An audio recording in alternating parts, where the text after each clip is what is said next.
OK, what a fantastic women's race we've had, and now we've got the opportunity to see a little bit more of the wonderful scenery of Sanremo. Very shortly we'll be guided towards the favourites for the men's race. The sun is still shining, the water's still 17 degrees, so they'll still be wearing wetsuits for the swim. Over we go now. Ivan Rania, world champion, European champion, national champion, on his way back. I think tomorrow will be very hard, especially in the bike. And the swimming will be like a transition, you know, a big, not so big group, but maybe 15 or 20 person. And in the podium, maybe, you know, 2 or 3 groups broken in the final climb, you know. And the running course is totally flat, but you finish a hard bike, so it will be hard too. Over to Peter Kroes now from Belgium. This guy has shown great potential as a junior, and now he's in the elite field. Let's see what he can do out here. It's really something for me, and I mean, doing the Poggio during a triathlon, it's unbelievable. I think it's for most athletes, for triathletes, it's an honor to do the Poggio, and especially here in this beautiful city, I like it. Yeah, just something for me. I made some plans, and I want to do good on the bike because this is something for me, and I really like it. The tough courses are something for me, so we'll see. Maybe I will try to get away during the bike with some other guys. I prefer, of course. Yeah. And we move now down to the swim.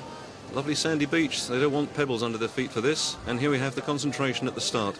Keeping under the shelter, just get out of the sunshine. It's very hot out there. The cape will tell you on your marks. Until you won't be on the other half of the cape, we won't tell you on your marks. Good, clear instructions from the referee. And here are the men to watch. We've got a 34-strong Italian team here, amongst whom are the Aquino brothers. Very strong swimmers.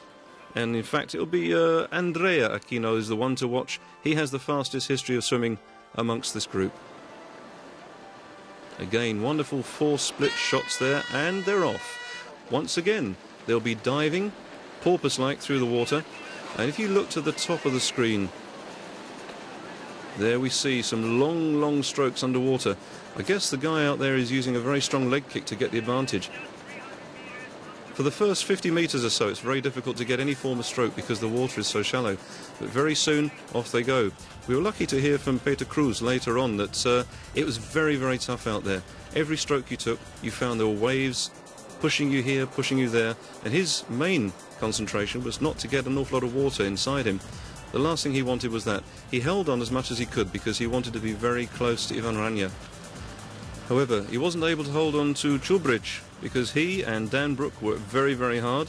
And with a 17:58 swim for 1,500 metres, it was Čubrić who first hit the beach.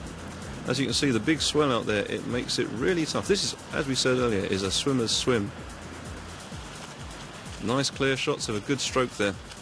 Dan Brook, only a youngster, he raced in the under-23s last year in Sofia, did quite well, and it's good to see him out here racing with the big guys. There's Dan. A very clear finish arch for the swimmers to aim at. Sighting is very important in open water swimming.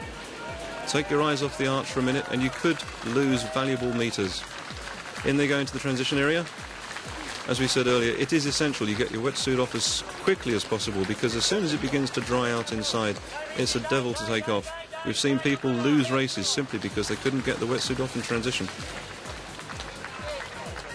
It's a short run up to the transition area with great encouragement there from the crowds. They come in, we can see Čubrić leading with Dan Brook in second place. That's Dan in the black, Čubrić in the red. Once again, nice clean transition area. But what the referees will be looking for here is to make sure that everyone tidies away all of their kit. In blue there, one of the Altman brothers from Israel, and coming towards us now, taking off his hat in red, is Fontana. Fontana raced previously for the Olympic team for Argentina. His mum's Italian and his dad's Argentinian, so he's now racing for Italy. Going back to the wetsuits, we see in a moment Kroes and Rania coming in together.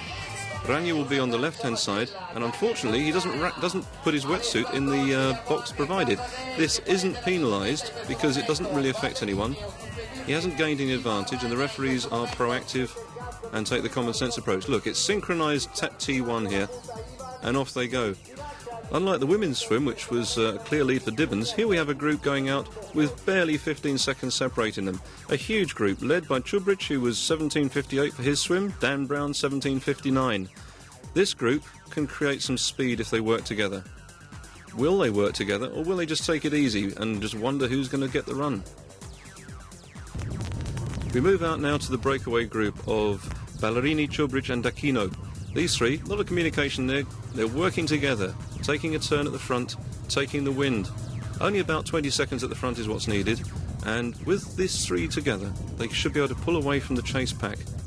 A huge chase pack there with Cruz looking strong at the front there. Behind him will be Rania, trying to keep tabs on Cruz. The two of them have raced against each other and together on a number of occasions. That's a big group. Cruz later said that this chase pack sometimes went down to about 35k an hour. He was a bit upset with this because he wanted full gas. Going down the hills here, listening to the brakes. It seems they're giving it full gas at the front.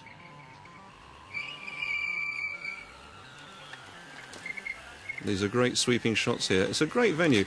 Next year, we're hoping to see this race built up, perhaps even taking World Cup status. The athletes want it, the local council wants it, and I think at the ETU, we could say yes, we'd like it there as well. Back down onto the seafront now. These three are working hard. The speed they're going is substantially greater than that of the chase pack, the peloton behind them.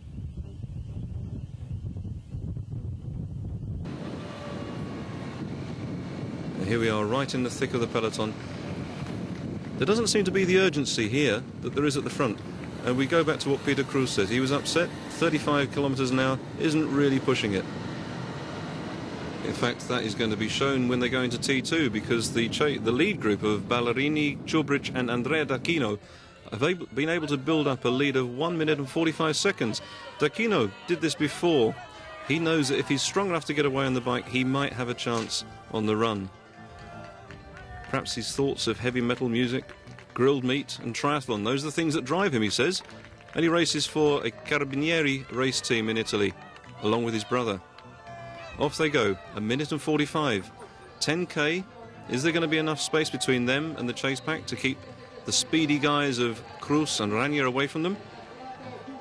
It can be lonely out there at the front, but it won't be lonely at all in this huge group. Here we see the chase group. Amongst them will be Ivan Rania. Amongst them will be Peter Cruz, dressed all in white. You can pick him out very clearly as he comes through here. We'll show the splits to you in a moment, just to